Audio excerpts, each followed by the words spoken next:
안녕하세요. 네. 어제는 크리스마스였습니다. 1년 중에 크리스마스 이브날, 그리고 크리스마스, 그리고 연말 연시에 피자집은 가장 잘 되는 것 같아요. 어제도 장사가 괜찮았습니다. 매출이 적지 않은 매출이에요. 저희들 평상시에 비교한다면. 그리고 요즘은 코로나로 인해서 이제 사람들이 이제 외출들이 없고, 그다음에 또 뭐 밖 바깥으로 나가지를 못하잖아요. 그러니까 주로 집에서 이제 '배달 음식들을 많이 시키시지 않았나.'라는 생각이 듭니다. 어 장사를 하다 보니까 장사하는 분들의 제 방송을 들을 수도 있고요. 또 일반 가정의 가장이 듣는 것도 좋을 것 같고요. 청년들이 듣는 것도 나쁘진 않을 것 같아요. 왜냐하면 제가 이렇게 지나오면서 인생의 포인트로 생각해야 됐던 부분들, 그리고 장사를 할 때 포인트로 생각했던 부분들을 조금씩 말씀드리고 있으니까요. 어 제가 어제는 조금 오면서 생각했던 것이, 지난 20년 동안 장사를 하면서 제가 앞으로 장사를 한다는 사람, 또는 장사에 대한 생각을 갖고 있는 사람들에게 해줄 수 있는 하나의 포인트가 뭔가를 생각해 보니까, 원가가 크게 변동이 없는 장사를 하라는 말씀을 드리고 싶더라고요. 사실 원가 변동이 많으면 판매가를 정하기가 굉장히 어렵거든요. 그리고 어느 때는 많이 남지만 또 어느 때는 많이 남지 않고, 이렇게 되는 거예요. 그리고 그것이 또 원가가 올라간 상태로 장기적으로 가게 되면 그게 마진에 가장 영향을 미치게 되거든요. 그런데 우리나라 음식 중에도 이래 보면 잘 변하지 않는 음식들이 있어요. 밀가루 음식 같은 게 대표적인 예인데요. 그런 게 이래 보면은 원가가 크게 변동이 없이 긴 세월을 흘러오고 있다는 겁니다. 이제 거기에서 인제 어떤 가미를 해서 인제 판매가를 좀 정해 간다면, 손님들, 또 우리가 얘기하는 어떤 것은, 이게 손님이 어 좀 다양한 층들이 드실 수 있는, 그리고 좀 부담 없이 드실 수 있는 어떤 그런 것들이 되어야만 판매량이 늘어나는 거 아니겠습니까?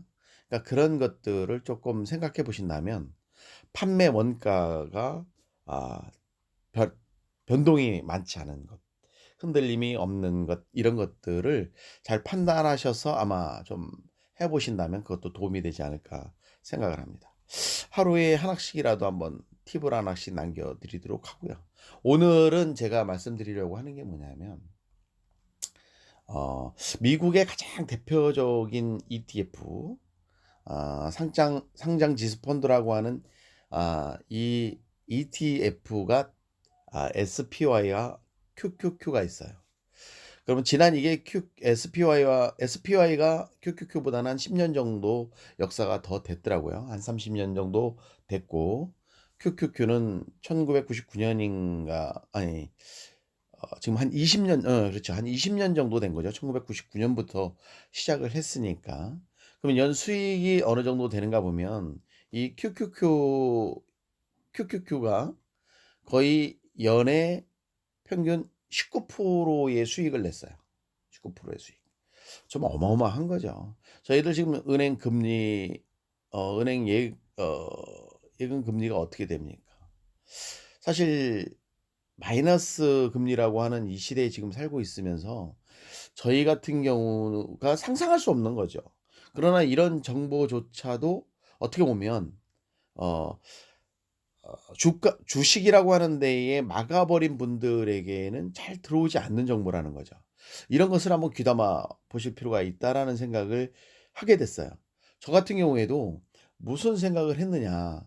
제가 지금 가지고 있는 그 오피스텔을 제가 1억 1,000을 주고 구입을 했는데, 1 년에 저한테 들어오는 수익이 600이 조금 안 되죠. 한 550. 그런데 매번 세입자가 바뀔 때마다 쪼끔씩 좀 돈이 들어가는 것 같아요.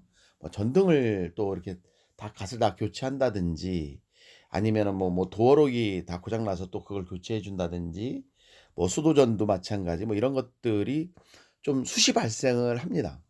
근데 제가 만약에 1억 1,000이라고 하는 돈을 ETF인 QQQ를 추종하는 ETF에 넣었을 때 15%만 잡자라는 거죠. 15%면 얼마입니까?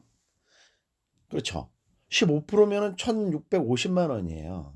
1,650만 원 중에 뭐 세금을 제외해도 정말 어떻게 보면 제가 월세로 받는 돈의 곱하기 2가 넘는, 곱하기 2가 뭐야? 더 넘는 어떤 그 수익을, 거의 3배에 가까운 수익을 낼 수 있다라는 것들에 저는 어 돈을 어디에 두어야 되는가. 우리가 투자를 할 때 어떤 포인트로 어떻게 볼 것인가라는 것들을 조금 고민하게 되더라고요. 그다음에 이것을 우리가 1 년으로 놓고 봤을 땐 그런데, 이걸 장기적으로 놓고 봤을 때는 오피스텔 같은 경우에는 사실 그냥 그 돈만 나오는 거잖아요. 우리가 뭐 월세를 받아 가지고 뭐 재투자를 하면 또 그것도 약간의 어떤 그 돈이 또 돈을 버는 어떤 형태는 가겠지만, 거기는 정말 조만한 조약돌을 논 속에 놓고 굴리는 것과 같고, 이쪽 ETF 같은 경우에는 연탄재에다가 눈을 굴리는 것과 같다라는 거죠. 그만큼 큰 눈덩이처럼 불어난다는 거예요.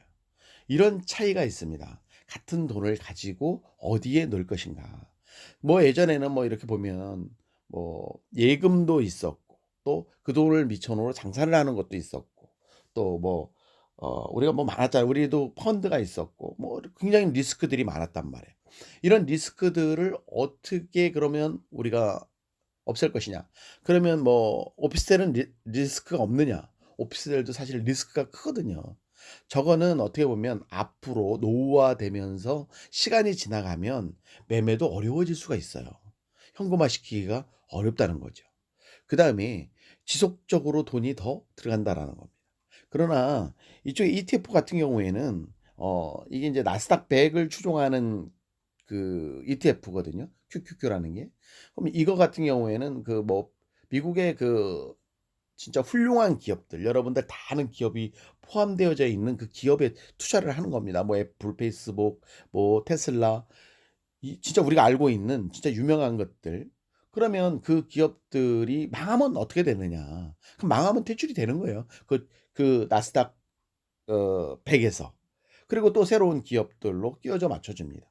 그러다 보니까 리스크라고 하는 부분이 상당히 줄어들죠.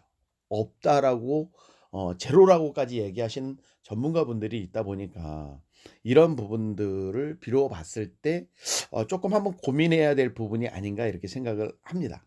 이게 오늘 제가 저는 사실은 어 얄팍하거든요. 지식이 그렇게 깊지는 못해요.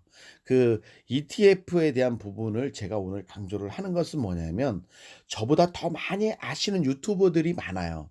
그런 분들을 조금 ETF를 한번 검색하시고 QQQ SPI를 검색해 보신다면 정말 많은 정보들이 쏟아져 나오는 것을 아마 보실 수가 있을 거예요.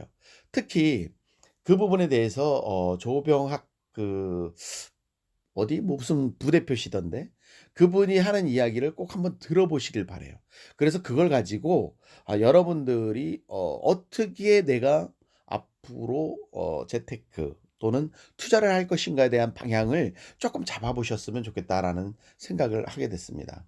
오늘 뭐 저희는 또 오늘 토요일 일요일인데 뭐 알바도 없고, 또 그래서 또 열심히 나가서 요즘엔 배달이 대행 저희들이 서비스를 쓰잖아요. 불러도 오지를 않아요. 1시간이 돼야 하나를 날릴까 말까 합니다. 1시간 안에 배달은 막 7, 8개씩 터지는데, 그러다 보니까 그거를 그 친구들한테만 맡길 수가 없어요. 막 안에 매장 내에는 피자가 쌓여 버리고 그걸 빼주질 못하다 보니까 막 뒤죽박죽 돼 버리니까. 그래서 제가 요즘에는 이 추운데 배달을 하고 있습니다. 뭐 시원하니 할 만하더라고요. 열심히 살겠습니다. 감사합니다. 오늘도 화이팅 하시고요. 즐거운 주말 보내시길 바라겠습니다.